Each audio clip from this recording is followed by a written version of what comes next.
Et parfois aussi, on a ça dans le yoga, il y a des visualisations. Il y a des visualisations. C'est pas que ça n'existe pas du tout. Mais on ne va pas commencer. Il faut déjà d'abord donner certains ressentis. Vous comprenez un certain nombre de choses.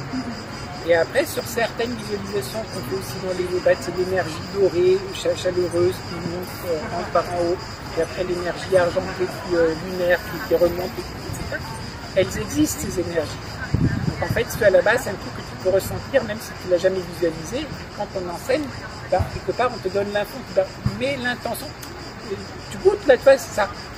Donc après, d'une certaine manière, une personne qui le fait, tu l'aides un tout petit peu à identifier plus vite, si tu veux, ce genre de circulation. Avec la chance que j'ai eue pour moi, c'est que la première année où j'ai vraiment bossé énormément en Chine, je ne connaissais rien de tout ça. Donc là, il y a entre guillemets des points qui se sont réveillés, qui ont fait des choses, etc. Mais je ne savais pas que c'était des points, je ne savais pas qu'on pouvait les réveiller. Donc je sais que, nous, on nous a dit, attention sur Tantian inférieur. Pendant, par exemple, je sais pas, des mois, à la fin des Qigong, j'avais une pression qui s'était mise ici. Mais vraiment, c'est de plus en plus que même à la fin, je faisais un massage. Pas mal à la tête, mais c'est juste une pression. Non, pas douleur, c'était une pression. Là. Je faisais toujours un peu un massage. Il y a un certain moment, je sais pas, après 7 mois ou 8 mois, un jour, tu sais, j'avais vraiment des gros tremblements. Tu sais, enfin, je me rappelle, ça partait comme ça, je partais mon écriture. C'était vraiment, c'était très très violent. Là, je suis quand même allé voir Long Shefu. Bon, là, qu'est-ce qui se passe? Et il me dit, c'est le chi, c'est normal, continue. Et effectivement, et avant que ça se passe, il avait déjà vu pendant, je sais pas, 2 semaines ou un truc, et quand je faisais les postures, il y avait une posture, c'était comme ça, là, il y avait mon bras qui faisait ça. Là, il tournait tout seul. Et nous avait dit, le truc c'est Tantian, la langue en haut, attentif, relâché. Ok, relâché, donc j'aurais pu arrêter le mouvement. Comme on m'a dit relâcher, je relâche, et quand je relâchais, ça tourne tout seul, et ça bouge. Donc en fait, déjà pendant 2 semaines ou un truc comme ça, là c'était pas inquiétant, donc j'ai rien dit à Long Shefu. Je me suis dit, qu'est-ce que c'est que ce truc, c'est pourquoi est-ce que ça bouge. Et donc tout d'un coup, après un entraînement, donc il me dit ça. Et après, donc, prochain entraînement, ça l'a refait. Encore un autre entraînement, ça l'a encore refait. Mais moins. Après, ça s'est complètement arrêté.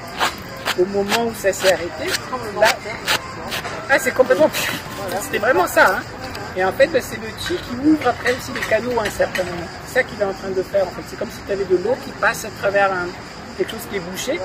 Et tout à coup, là, ça débouche. Et c'est exactement à ce moment-là qu'ici, c'est devenu, la pression a disparu, c'est devenu une sensation chaleureuse, agréable, ouverte. Moi, je ne sais rien sur des histoires, Agnya Chakra qui te fait, je sais pas, des trucs métaphysiques, je ne sais pas, ça j'ai pas expérimenté.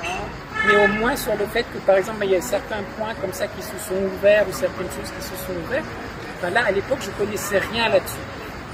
Donc là, je peux dire, ça existe en tant que tel. Sur le Tantian inférieur, je ne sais pas, parce qu'on m'a dit de mettre l'attention dessus, donc peut-être que si tu mets l'attention sur n'importe quel endroit pendant super longtemps, peut-être que je sais pas, tu vas être plus sensible, je ne sais pas. Je peux te dire, je pourrais toujours avoir un doute quelque part.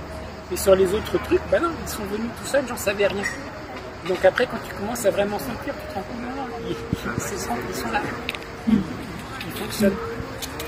Et d'où aussi dans la pédagogie, on va dire plus traditionnelle, le bon sens du terme, parce que c'était pas de l'abus de pouvoir. Je ne dis pas pour garder la puissance et le pouvoir pour moi. Mais même dans ce sens-là, normalement, tu ne donnais pas trop d'infos aux gens avant. On bosse. Et après, en fait, quand il y a les ressentis, oui, après, on peut donner aussi un peu la théorie. Si dès le départ, on donne la théorie, après, on a plein de théories, on écrit des bouquins, on s'imagine des choses, on a des grands débats. Mais ça, finalement, ça ne sert à rien puisqu'on n'est pas en train de le goûter. Et à la base, les pratiques, c'est pour te transformer. Donc, c'est pour goûter, mais c'est pour te transformer. Ok.